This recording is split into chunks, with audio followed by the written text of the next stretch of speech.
저는 서울에 살고 있는 28살 여성입니다. 평소 엄마가 사연을 많이 보시고 옆에서 가끔 보던 게 전부였는데요. 세상 사람들이 정말 이런 많은 사연을 가지고 사는구나, 진짜일까 생각했는데 그 일이 저한테도 일어났지 뭐예요. 저는 아직도 그 일을 생각하면 어떻게 그렇게까지 할 수 있을까 생각이 드는데요. 부모님은 지나간 일을 굳이 떠올려봤자 좋을 것 없다고 하세요. 그저 서로 조심하고 또 조심하면 된다고 말씀하시거든요. 어떻게 보면 인생에 대한 쓴 경험이라고, 인생 공부라고 좋게 생각하고 있습니다. 하지만 곱씹어보면 괘씸한 일이었기에 쉽사리 잊히지 않아요. 제가 결혼은 미친 짓이라고 생각하게 된 계기에 대해 말씀드리고 싶어서 이렇게 글을 적게 됐네요. 불과 2년 전에 일어났던 일이거든요. 저에겐 위로 3명의 오빠가 있습니다. 큰 오빠와는 15살, 둘째 오빠는 14살, 셋째 오빠와는 8살 차이가 나고요. 딸이 귀했던 저희 집은 제가 늦둥이로 태어나자 너나 할 것 없이 금지옥엽처럼 아끼면서 키우셨어요. 하지만 아들만 키우셨던 부모님은 저도 예외는 없다고 하셨습니다. 여자의 몸으로 세상을 살아가려면 혹독하게 자라봐야 한다며 엄하게 훈육을 하셨거든요. 여자라서 남자라서가 아니라 스스로 무언가를 해낼 수 있는 자신감을 심어주기 위해 노력하셨어요. 돈의 소중함을 알기 위해 용돈 기입장은 물론이고요. 한 달에 10만 원을 용돈으로 주셨는데 모자란 돈에 대해서는 각자 알아서 해야 한다는 룰이 있었습니다. 결국 내가 필요에 의해 생긴 부분은 어떤 방식을 사용해도 상관없으니 아르바이트를 하던 대회에 나가 상금을 타던 극복해 나가보라고 하셨죠. 가격이 조금 나가는 전자기기를 산다거나 휴대폰을 바꾸거나 할 때에는 그 물건이 왜 필요한지 조목조목 따져 엄마 아빠가 들었을 때 납득이 가야 허용이 됐고요. 어떻게 보면 너무 짠순이 기질로 키운 거 아니냐 하시는 분들도 있으시겠지만 제가 바라본 부모님은 자식들에겐 한없이 다정다감한 분들이셨어요. 공무원이셨던 부모님은 얼마 전에 정년퇴직을 하셨습니다. 집 근처 학교 앞에서 작은 분식집을 차리셔서 제2의 인생을 보내고 계세요. 자식들에게 먹인다는 마음으로 직접 새벽장을 봐오셔서 음식을 하십니다. 메뉴가 떡볶이, 순대, 튀김, 어묵 이렇게 4가지로 단출하지만 나름 동네에서 유명한 맛집이랍니다.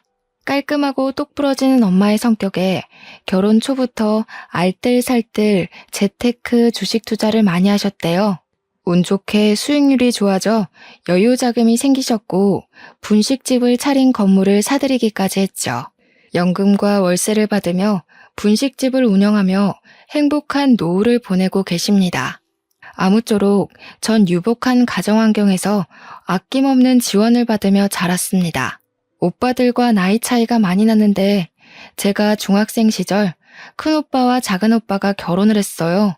부모님 2분 다 공무원 출신이시라 어떻게 보면 딱딱한 분위기일 수도 있겠다 싶은데 제가 아는 부모님은 엄격하셔도 사람들에겐 한없이 다정하신 분들이었습니다. 그래서 오빠들이 결혼하고 새언니들이 생겨도 고부 갈등, 집안 싸움 같은 건 당연히 없을 줄 알았어요. 워낙 부모님은 자신들보다는 타인에게 맞춰주시는 타입이고요. 더군다나 좋은 게 좋은 거라고 싸움을 굳이 만드신 분들이 아니었기 때문이죠. 큰오빠와 작은오빠가 6개월 정도 차이로 결혼을 했고 저에게는 2명의 새언니가 생겼죠. 새로운 가족이 생기는 것은 너무 설레는 일인 것 같습니다. 저는 언니들에게 친근하게 대하려고 노력했어요. 나이가 어렸기에 어른에게 먼저 다가간다는 건 사실 조금 어려웠거든요.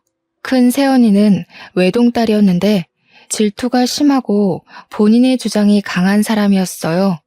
그래서 처음에 다가가기 조금 어려웠는데 아니나 다를까 엄마와 크고 작은 트러블이 생겼더랬죠. 제가 결혼에 대해 좋지 않게 생각하게 된 계기가 바로 큰 새언니 때문이기도 하고요. 반대로 작은 새언니는 성격이 털털 그 자체였습니다. 소심한 성격의 오빠와는 정반대의 성격을 가진 언니였죠. 어떻게 오빠와 결혼했나 싶을 정도로 언니는 담아두는 성격도 아니었고요. 할 말도 오목조목 기분 나쁘지 않게 잘 이야기하는 타입이었어요. 두 사람을 비교하면 안 되지만 결혼 시작부터 두 사람을 비교할 수밖에 없는 일들이 있었거든요. 큰오빠가 결혼식을 하고 신혼여행을 다녀와서 저희 집에 인사를 하러 온 날이었습니다. 저녁 식사를 먹고 술 한잔을 하며 여러 이야기를 나누게 됐죠. 앞으로 모녀지간 부녀지간처럼 잘 지내보자는 엄마의 말에 큰 새언니는 정색을 하더라고요. 어머니, 어떻게 며느리가 시집와서 시어머니랑 모녀지간이 돼요? 그건 말도 안 되는 일이라고 생각해요. 왜 말이 안 돼? 요즘 세상에 다들 고부 갈등이 많다고 하지만 우리가 앞으로 잘 지내면 될 일 아니니? 너무 나를 세우는 것 같구나, 아가. 가족은 피를 나눈 사람들끼리 가족이지 며느리는 결국 가족이 될 수는 없어요. 앞으로 며느리 그 이상으로 대하지 않으셨으면 좋겠어요. 딸 같은 며느리는 세상에 존재할 수 없다고 생각해요. 부모님은 새언니의 말에 기가 찼지만 더 이상 아무 말도 하지 않으셨어요. 저도 면전에 대고 그런 이야기를 대놓고 할 줄은 몰랐거든요. 저희가 시집살이를 시킨다는 것도 아니고 잘 지내보자는데 너무한 것 같았어요. 부모님과 오빠들 그리고 저는 벙쪄 있었습니다. 물론 큰 새언니는 저에게도 새언니 그 이상의 노릇을 바라지 말라며 엄포를 놓더군요. 기분이 상할 대로 상한 엄마는 그 뒤로 큰 며느님이라는 호칭으로 존대까지 해가며 명절에도 부르지도 않으셨고요. 부모님은 큰 새언니를 정말 며느리로만 대했고 가족이 아닌 남처럼 행동하셨어요. 얼마 뒤 작은 오빠가 결혼한 뒤 허니문 베이비로 조카가 생겼습니다. 평소에 나이 어린 저에게 꼬박꼬박 아가씨라며 살갑게 대해준 둘째 새언니가 조카를 임신했다고 하니 정말 기뻤어요. 공부하느라 힘들지 않냐며 조카를 임신한 상태에서도 힘든 내색 없이 저를 챙겨주었죠. 임신한 뒤에도 자기도 배가 고프다는 핑계로 공부하는 제가 힘들 거라며 가끔 만나서 맛있는 것도 사주고 용돈도 주며 친언니처럼 지냈습니다. 어느 정도였냐면요. 제가 고민이 있거나 표정이 어두우면 눈치를 채고 먼저 대화를 건넸거든요. 정말 제 친언니가 생긴 것 같았고 엄마와도 모녀지간처럼 잘 지냈습니다. 심지어 시댁인 저희 집을 친정처럼 오며 가며 생활했어요. 큰 새언니에게 대인 상처가 있는 엄마는 작은 새언니를 몹시 아끼며 진짜 친딸처럼 대하셨고요. 임신을 축하한다며 이것저것 보태쓰라며 용돈을 1,000만 원이나 주셨습니다. 아가, 이거 돈 얼마 안 되지만 보태쓰렴.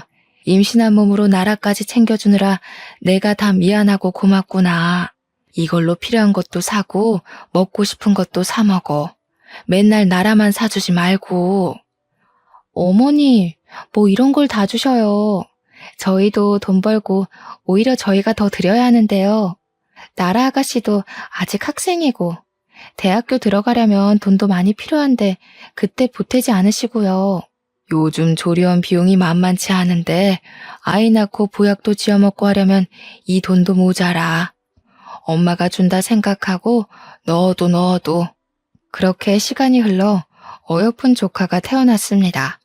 엄마는 10분 거리에 사는 작은 오빠네로 가서 밤낮으로 아이 케어를 도와주셨어요.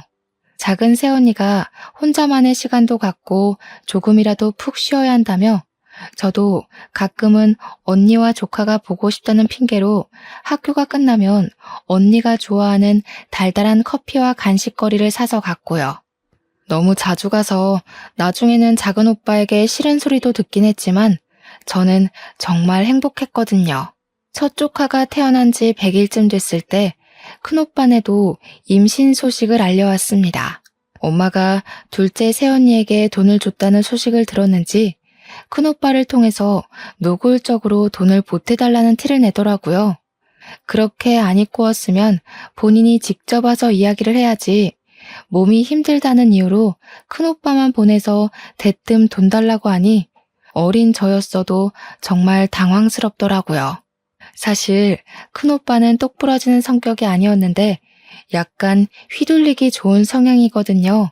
큰 새언니가 얼마나 달달 볶아댔으면 큰오빠는 임신 소식을 알린다는 핑계로 오랜만에 집에 왔습니다. 분명 가면 뭐라도 말이 있을 테니 가봐라 했겠죠. 엄마, 둘째네도 조리원비 보태주셨다면서요? 저 이번에 이직하고 집사람도 직장 그만두고 돈이 조금 부족할 것 같아요. 저희한테 둘째네한테 해주신 것처럼 똑같이 지원해 주시면 안 돼요? 아이고, 이제 별의 별 꼴을 다 보는구나. 그런데 어쩐대요?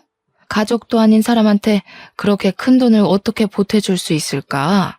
차용증이라도 쓰고 가면 내 얼마든지 주마. 그래도 엄마 맏며느리인데 너무 차별하시는 거 아니에요?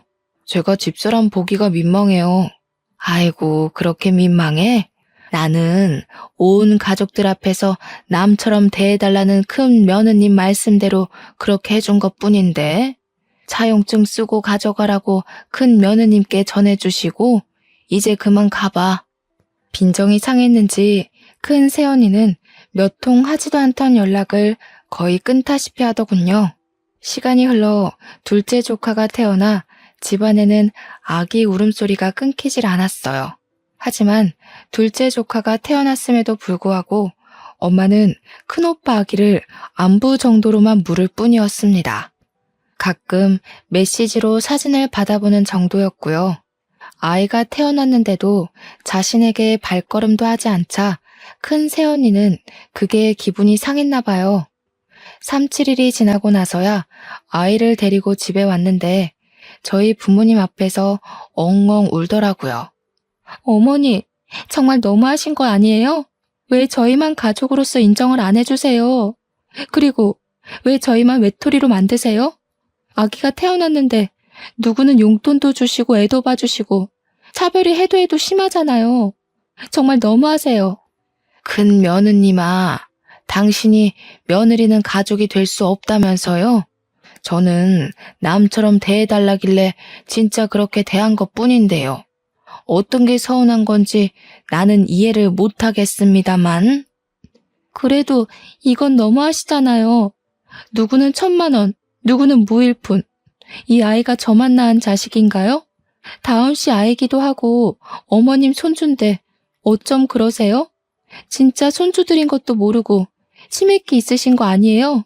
큰 새언니는 본인이 했던 말을 다시 주워 담을 수 없다는 걸 알았는지 꿀먹은 벙어리가 된 채로 식은땀을 흘리며 눈만 껌뻑껌뻑 할 뿐이었죠. 엄마는 뭐 이런 경우가 다 있냐며 사과할 필요도 없으니 돌아가라고 언니를 쫓아내듯이 집으로 보냈습니다.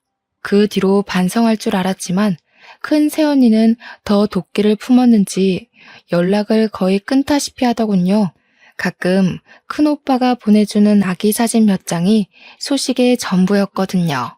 그렇게 시간이 조금 흐르고 조카들도 어느 정도 자랐을 무렵이었습니다.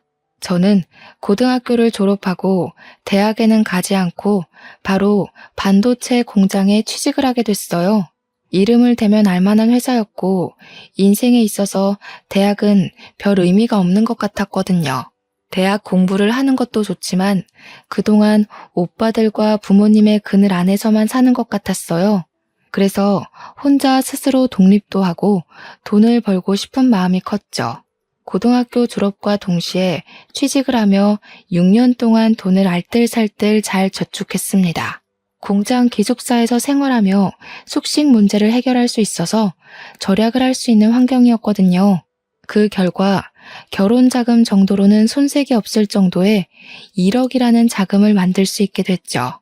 어느 날 거의 연락을 주고받지 않던 큰 새언니가 남자를 소개해주겠다고 연락을 해오는 게 아니겠어요.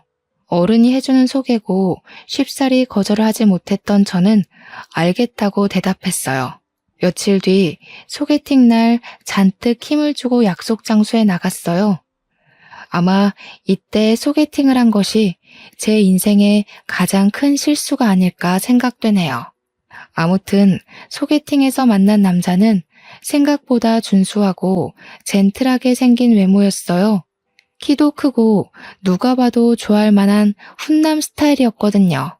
저보다 5살이 많았는데 큰 새언니와는 대학 선후배 사이이고 고향에서 오랫동안 알고 지낸 동생이라고 했습니다. 현재는 강남에 있는 유명 로펌에서 근무하는 송무 직원이라고 했어요. 다정다감한 말투와 행동, 몸에 배어있는 매너까지 뭐 하나 흠잡을 곳 없는 사람이었습니다. 제가 대학을 안 나왔고 돈을 벌기 위해 바로 취직했다는 말까지 했는데도 사람마다 관점의 차이고 생각의 차이는 있길 마련이라며 무슨 상관이냐고 말하더군요. 어느 정도 자기 주장이 있고 사람을 생각할 줄 안다고 판단돼 호감이 생겼습니다. 그렇게 연락처를 주고받은 뒤 몇 번의 만남 끝에 연인 사이로 발전하게 되었죠. 큰 새언니에게 좋은 사람을 만나게 해줘서 고맙다며 연락을 했고 저희는 1년 정도의 연애를 한 뒤 자연스레 결혼 이야기가 나왔어요. 양가에 인사를 드리고 강남에 있는 모 호텔 식당으로 상견례 약속을 잡았습니다. 상견례를 하는데 굳이 큰 새언니가 같이 오겠다고 하는 거 아니겠어요? 길을 눌러줘야 된다나 뭐라나. 심지어 첫째 오빠는 출장 가야 되는 날이라 안 오는데 자기는 꼭 가야겠다고 고집을 피우는 겁니다. 둘째 새언니는 아이도 있고 제가 부담될까봐 안 오겠다고 했고요. 엄마가 오빠들이 바빠서 못 가니 새언니라도 같이 가자며 말씀하셨어요. 같이 가서 나쁠 거 없다고요. 결국 부모님, 저, 큰 새언니가 상견례 장소에 같이 가기로 했죠. 떨리는 마음으로 부모님과 약속 장소로 갔고 저는 너무 긴장된 나머지 화장실을 다녀오겠다 말하고 잠시 자리를 비우게 됐습니다. 화장실에서 화장도 고치고 마음을 다잡고 나가려는데 누군가 저를 붙잡는 게 아니겠어요? 서빙을 하던 여직원이었는데 예비 남편의 이름을 말하며 어떻게 알게 된 사이냐고 물어보는 거예요. 생전 처음 보는 여자가 예비 남편에 대해서 이야기하니 조금 당황스러웠죠. 저는 곧 결혼할 사이라고 얼떨결에 대답했고요. 여직원은 저에게 혹시 소개해준 사람이 김지연이냐며 큰 새언니의 이름을 말하는 게 아니겠어요? 제가 새언니는 어떻게 아냐고 무슨 소리냐며 되묻자 그 여자는 오해하지 말고 들으라고 하더니 차근차근 말을 해주었습니다. 사실은 저 이도훈 사장님 가게에서 일하던 종업원이에요. 제가 사정이 어려웠는데 사장님이 도와주신 덕에 그 술집에 취직하게 됐거든요. 이것저것 잘 챙겨주셔서 저도 모르게 마음이 생겼는데 얼마 뒤 애인이라며 김지연 씨를 데리고 왔어요. 네?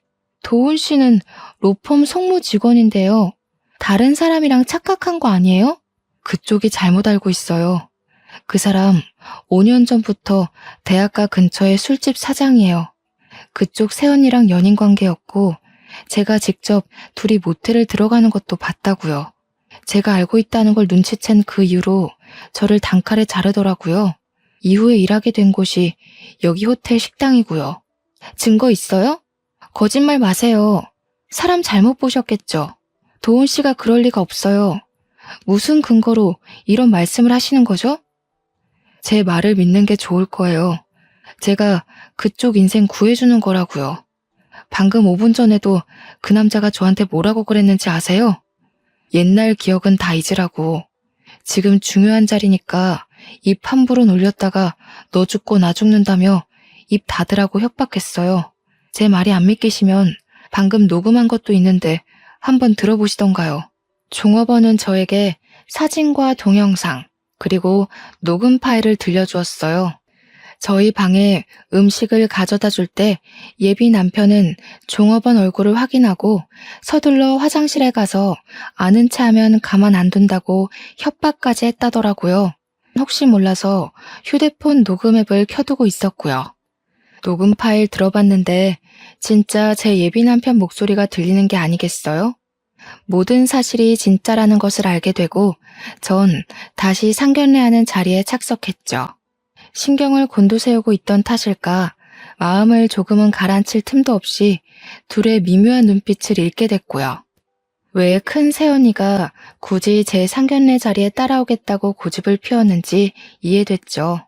그리고 뻔뻔하게 제가 둘의 관계를 모른다고 생각했는지 어른들 몰래 둘이서 테이블 밑으로 손까지 잡더라고요. 아, 종업원 말이 다 맞았구나 싶었습니다. 너무 기가 막히고 황당한 사실을 접한 것도 모자라 제 눈으로 확인하다니요. 아니겠지 하고 다시 보니 서로의 눈에서 달콤한 꿀이 뚝뚝 떨어지고 있는 게 아니겠어요? 둘의 관계를 눈앞에서 목격한 저는 머리를 망치로 한 대 얻어맞은 기분이었습니다. 아무리 각자 모은 돈으로 양가 보탬 없이 결혼했다 하지만 요즘엔 잘해줘도 못해줘도 욕을 먹더라고요. 그래서 내가 조금은 가볍게 설명을 드리려고 인쇄해 왔어요. 어머니, 이게 다 혼수 목록인가요?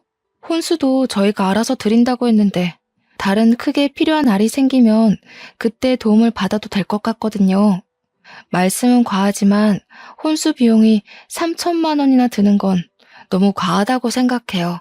양가 부모님, 예비 남편이 있는 자리에서 애써 표정 관리를 했습니다.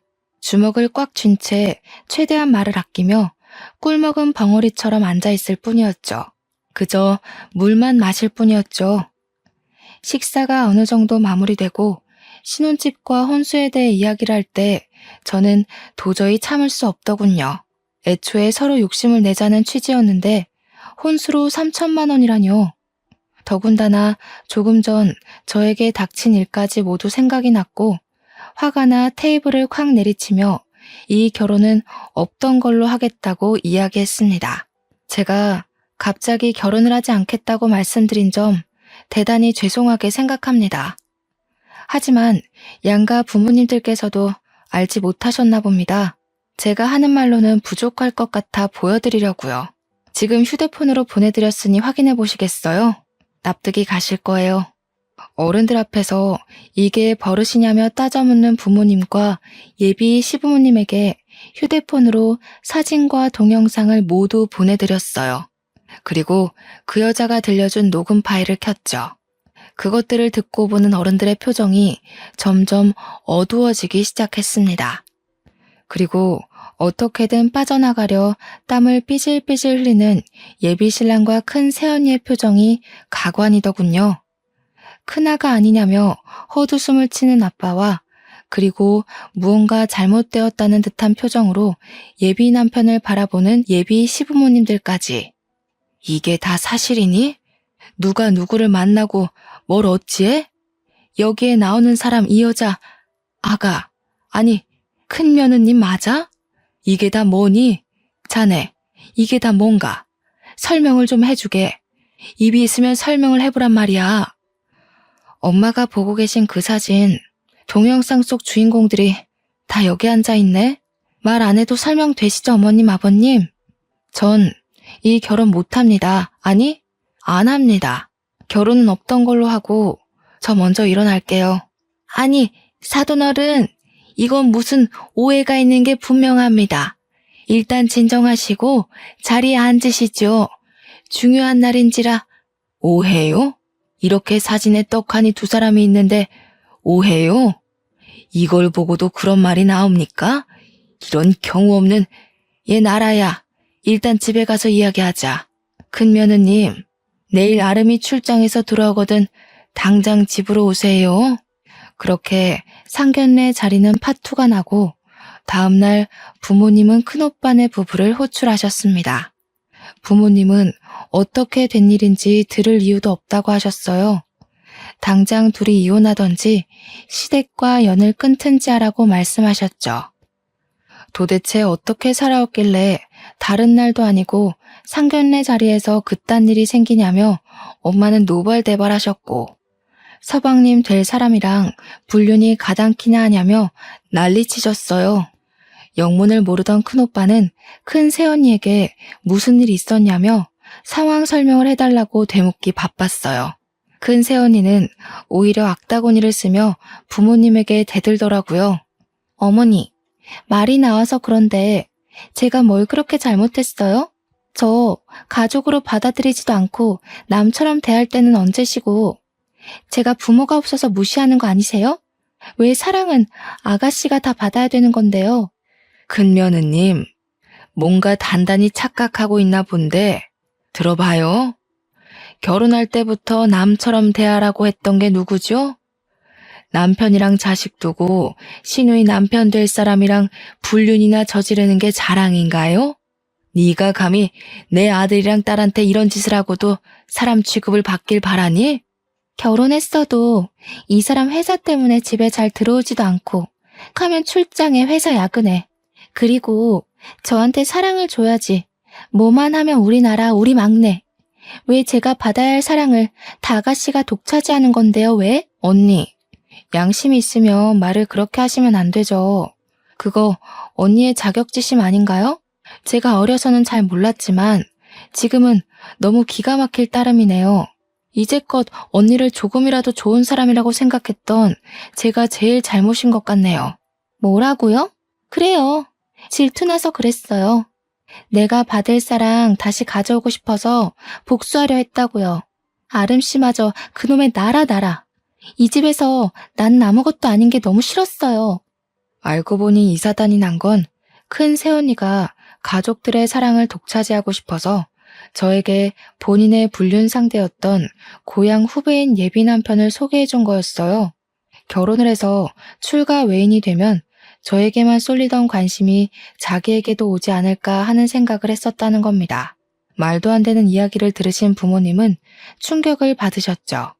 부모님은 뒷목덜미를 잡으며 그저 한숨을 내쉴 뿐이셨어요. 저는 아무 말도 없이 서 있다 화가 치밀어 무릎 꿇고 앉아있는 큰 새언니의 뺨을 후려 갈겨버렸습니다.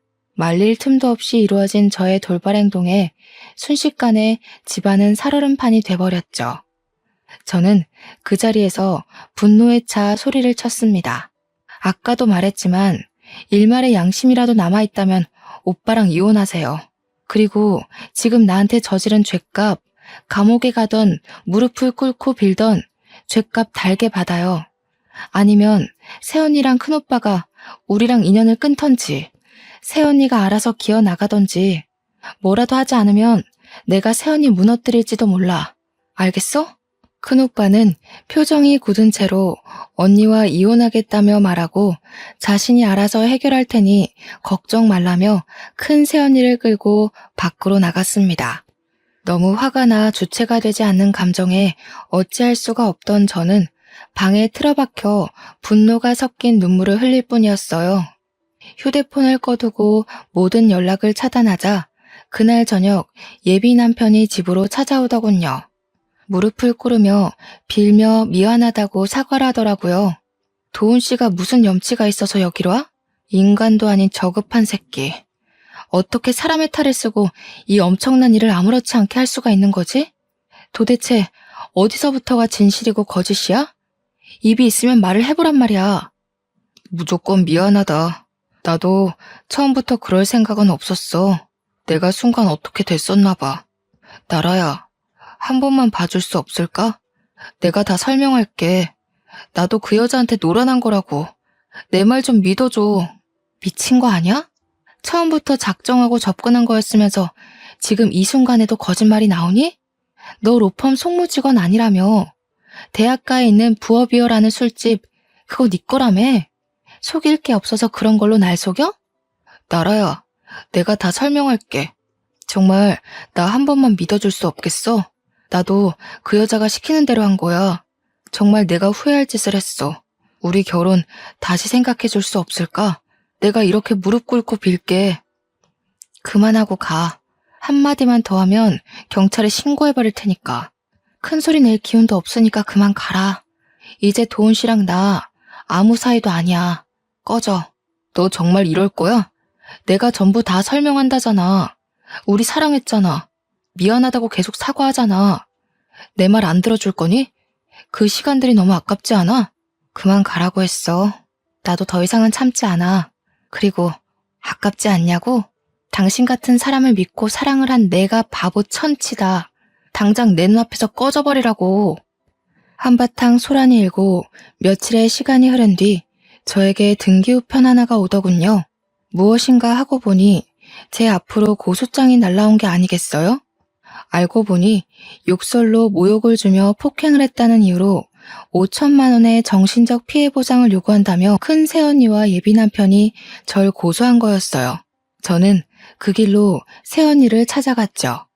처음에는 문을 열어주려 하지 않길래 문을 부숴서라도 들어간다며 악다구니를 쓰니 열어주더군요. 아무것도 눈에 보이지 않던 저는 눈앞에 새언니가 나타나자마자 머리채를 휘어잡았죠. 이 미친년아, 네가 그러고도 사람이야? 네가 어떻게 나한테 이럴 수가 있어. 큰오빠 지훈이 봐서라도 좋게 넘어가려 했는데 내가 너무 억울해서 안 되겠어. 오늘 너 죽고 나 죽자. 너 이거 안 놔? 막내라고 오냐오냐 해줬더니 어디까지 기어올라? 네가 내 머리채 잡고도 무사할 것 같아? 진짜 미친 건 너야. 어디 배운 게 없어서 사람 머리채를 잡아? 당장 놔. 결국 주민들의 신고로 경찰이 오고 파출소로 연행됐습니다. 파출소로 연행된 이후에도 저는 큰 새언니에게 욕을 퍼부었어요. 얼마 뒤 큰 오빠와 부모님, 그리고 예비 남편, 예비 시부모님이 오며 겨우 진정이 됐고요. 예비 남편과 예비 시부모님은 무릎을 꿇으며 저에게 미안하다 사과하셨습니다. 큰오빠까지 조카를 봐서라도 자신을 봐서라도 한 번만 조용히 넘어가자며 저에게 부탁을 했어요. 새언니는 아이 이야기가 나오자 그제야 조금 제정신이 들고 뒷감당을 할 자신이 없었는지 눈물바람으로 자신이 정말 미쳤었다며 미안하다고 빌기 시작했어요. 그 순간 해맑게 웃고 있는 조카의 얼굴이 아른거렸습니다. 어른들의 잘못인데 어린아이가 무슨 죄가 있어 이런 수모를 겪나 싶어 마음이 아팠어요. 저는 부모님과 겨우 집으로 돌아왔어요. 회사에는 사정을 이야기하고 한 달 정도의 휴가를 받았습니다. 사실 말이 한 달 휴가지 제 연차를 있는 대로 끌어모았고 병가를 더해 쉬는 거였죠. 그 한 달 동안 집에 틀어박히기도 하고 혼자 제주도로 여행을 다니기도 하며 생각 정리를 했어요. 작은 오빠 부부와 셋째 오빠는 저를 위로해주기 바빴어요. 둘째 새언니는 제가 혹시라도 안 좋은 생각이라도 할까 매일 전화해서 안부 묻기 바빴고요. 큰오빠는 저에게 연락할 염치도 없다며 그저 미안하다며 사과하는 장문의 문자를 남길 뿐이었죠. 사실 큰오빠는 새언니와 협의이혼으로 조용히 마무리하려 했습니다. 하지만 새언니가 이혼만은 안 된다며 계속 완강하게 버티고 또 버티는 게 아니겠어요? 마음이 약했던 큰오빠는 그 상황에서도 아이 때문인지 쉽사리 결정을 내리지 못했어요. 큰 새언니는 집을 나가지도 않고 버티며 아무 말도 아무런 행동도 하지 않았고요. 저희 가족 모두가 답답해하며 속만 썩혀가던 그때 이 상황을 해결해줄 구세주가 나타났습니다. 바로 둘째 새언니였어요. 둘째 새언니는 할 말이 있다며 저희 집으로 온 가족을 모이게 했죠. 자신이 나설 일은 아니지만 가족의 평화를 위해 조금 설치겠다고 하며 말을 하기 시작했어요. 큰오빠가 윗사람인데도 화가 잔뜩 난 표정으로 오빠를 다그쳤죠. 아주버님, 제가 뭐라 판단해드릴 건 아니지만 말씀드리고 싶어요. 아이와 가족들을 생각해서라도 빨리 결단을 내리셔야 해요. 그 정도 결단력도 없으면 인생 살면 안 됩니다. 누구의 아들, 누구의 오빠이기 전에 부끄럽지 않은 아빠가 되셔야죠. 재수씨, 내가 재수씨 볼 면목이 없어요. 정말 부끄럽습니다. 솔직히 어떻게 해야 할지 모르겠어요. 나라한테 한 짓 생각하면 찢어 죽여도 모자란데 아이가 있으니 쉽사리 판단이 되질 않아요. 우리 생각 말고 형이랑 지훈이만 생각해. 근데 나는 미래를 위해서는 이혼을 하는 게 맞는다고 봐. 솔직히 같이 살 수 있어? 나라한테 그런 짓까지 했는데 더군다나 바람까지. 애 엄마로서도 며느리로서도 빵점이야. 그러면 안 되는 거였다고. 이혼 소송 진행은 제가 맡아드릴게요. 상간남 소송도 가능한 거 아시죠? 원만하고 깔끔하게 협의 이혼을 하는 게 제일 좋은 방법이지만 저쪽에서 가만히 있질 않으니 저희도 응당한 대가를 치르게 해줘야 한다고요. 나라 아가씨 생각해서라도 제가 그냥은 못 넘어가겠네요. 그러고 둘째 새언니는 상견례 이후 있었던 일을 부모님께 말씀드렸어요. 부모님은 그런 일이 있었으면 진작에 말을 하지 그랬냐며 절 나무라셨죠. 어머님, 아버님, 제가 집안일에 괜히 나선다고 한 건 다 나라 아가씨를 위하는 마음 하나였어요. 어렸을 때부터 봐왔던지라 더욱 특별하거든요. 형님이 저희를 얼마나 속인 건지, 저희가 모르는 무언가가 더 있는지 제가 직접 알아볼 겁니다. 소송도 직접 진행할 거고요. 너무 걱정하지 마세요. 며칠 뒤 둘째 새언니는 저를 데리고 갈 데가 있다며 차에 태워 어디론가 갔어요. 정말 마주치고 싶지 않았지만 둘째 새언니 손에 이끌려 도착한 곳은 큰오빠 집이었습니다. 예상치 못한 방문에 표정이 굳은 큰 새언니는 저희에게 돌아가라고 했지만 둘째 새언니가 문을 열지 않으면 시끄러워질 거라고 하자 결국 열어주더라고요. 집 안으로 들어서자마자 둘째 새언니는 큰 새언니를 바닥에 쓰러뜨리며 멱살을 잡은 채 소리쳤어요. 네가 감히 우리 아가씨를 우습게 봤어? 얼마나 얕봤으면 그딴 짓을 해? 내가 가만두지 않을 거예요. 형님, 신고하려면 하세요. 오늘 형님이 죽나 내가 죽나 한번 해봅시다. 이윽고 두 여자가 바닥에 뒤엉키며 격한 몸싸움으로 번졌어요. 급작스러운 상황에 저는 언니들을 말리기 바빴습니다. 결국 오빠들에게 호출 후 막내 오빠까지 와서 뜯어말린 뒤에야 진정이 됐죠. 큰 새언니는 경찰에 신고할 거라며 손해배상을 요구하겠다면서 악에 받쳐 소리치기 시작했고요. 둘째 새언니는 신고하라고 아기 엄마 된 도리로 적어도 분류는 아니지 않냐며 애한테 쪽팔리지도 않냐고 사람들 고생시키지 말고 각자 갈 길 가라고 소리쳤어요. 우리 착한 막내가 아무것도 못하고 있는 것 같아서 언니 된 도리로 대신 때려줬다고 하면서요. 그 와중에도 아무 말도 못하고 서 있던 저는 오히려 미안해지기 시작했습니다. 큰오빠는 결국 불륜을 이유로 큰 새언니를 유책 배우자로 이혼 소송을 진행했습니다. 동시에 예비 남편을 상간남으로 고소했고요.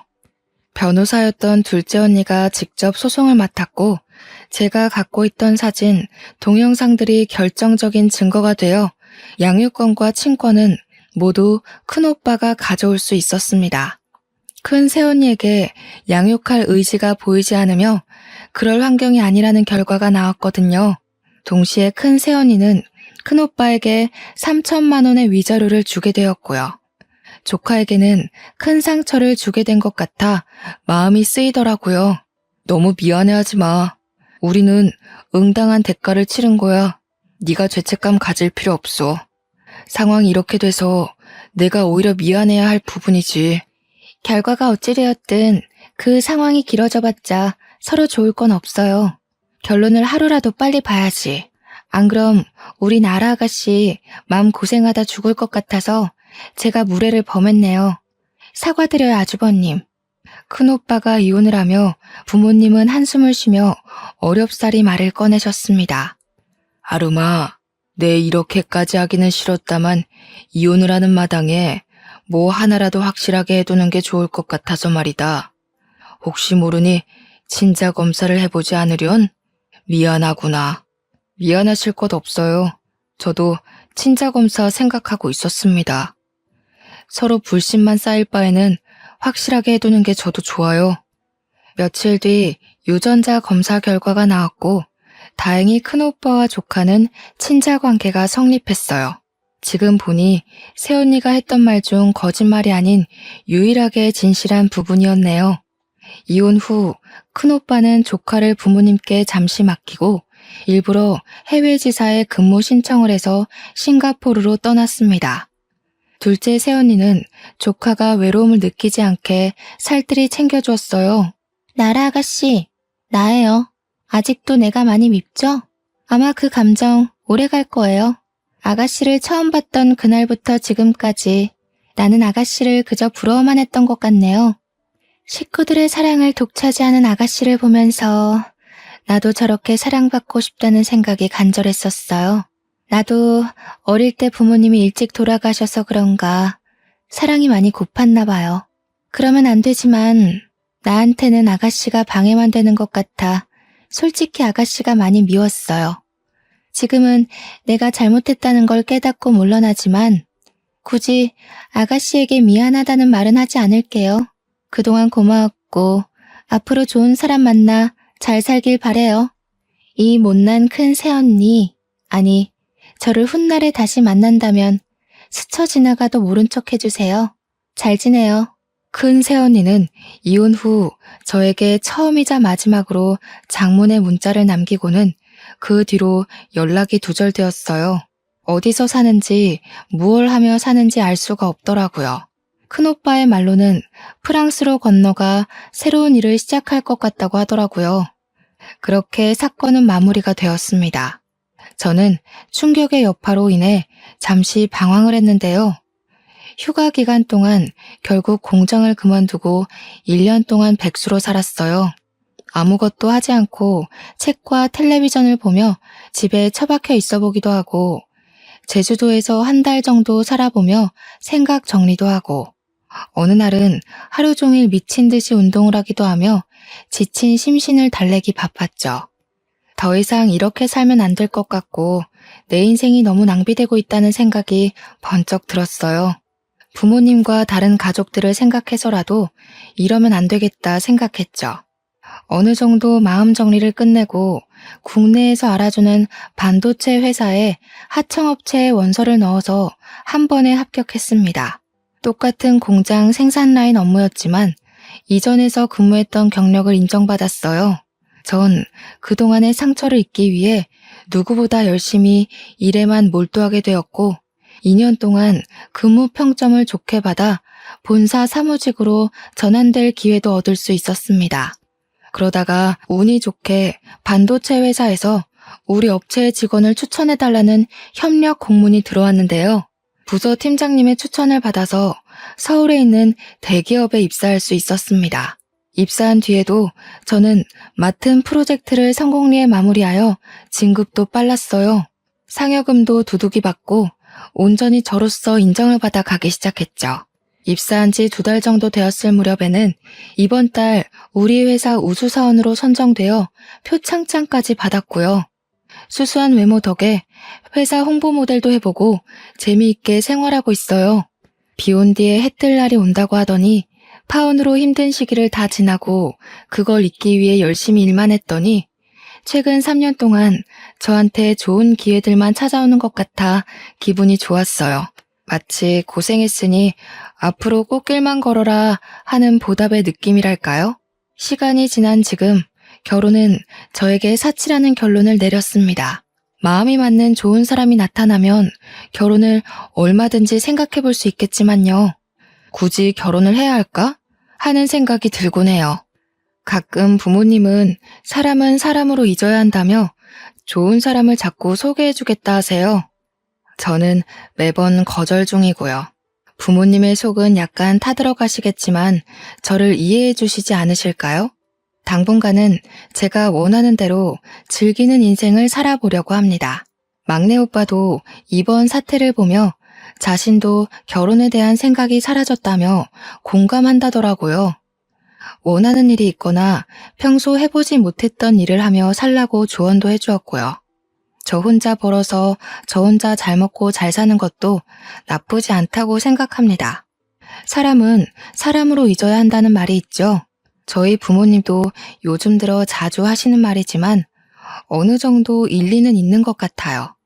하지만 저는 이번 일로 결혼 말고도 사람에 대한 공포심도 생긴 것 같네요.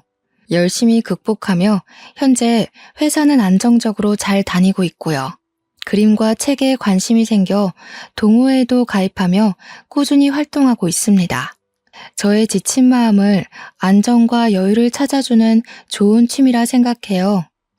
저처럼 이런 기구한 사연이 또 있을지는 모르겠지만 비슷한 사연을 가진 사람이 있다면 슬퍼하지 말고 돌파구를 빨리 찾아 극복해내셨으면 하네요. 나에겐 늘 어두운 일만 생겨 헤쳐나가기 어려울 거야 하는 생각 말고 조금 더 긍정적으로 생각해보면 어떨까요? 나에게 주어진 이 시련들은 훗날 나를 더 단단하게 만들어줄 거야 라고요. 제 사연이 많은 공감과 위로가 되길 원하며 긴 글을 읽어주셔서 감사드립니다.